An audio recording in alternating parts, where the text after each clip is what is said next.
puli bilan, mansabi bilan yoki kimi bilandir o'zini katta olayotganlar. Katta olmang aka, katta olmang. Alloh hadis qudsiyda va'da bergan. Kim o'zini katta olsa, men uni sindiraman degan Alloh. Alloh xor qilib qo'yadi. Zo'ravonlik qilmang. Ichimizda mabodo jismonan baquvvat yo bitta sportga qatnashgan bolalar, to'g'ri.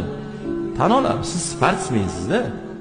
Xo'p, sportsmen bo'lganingiz bilan bitta duradgor qilgan ishni qila olmaysizmi? Chunki siz duradgor emassizda. Siz xo'p qanaqadir himmat qildingiz, sportsmen bo'ldingiz deylik. Aniq urib qo'yishingiz. Bu hozir men sizga yo'liqmagan bo'lsam ham, siz bilan urushmagan bo'lsam ham, siz urib qo'yasiz, siz sportsmensizda. Sog'liq uchun trenirovka qilish bu vojib. Sog'liq uchun trenirovka qilish bu ibodat. Lekin zo'ravonlik uchun, olib tashlik uchun, zulm uchun qilingan trenirovka bu harom bo'ladi bolalar. Zo'ravonlik uchun zalga kirasiz, u harom shu. Birovni urish uchun shug'ullanasiz, u harom shu.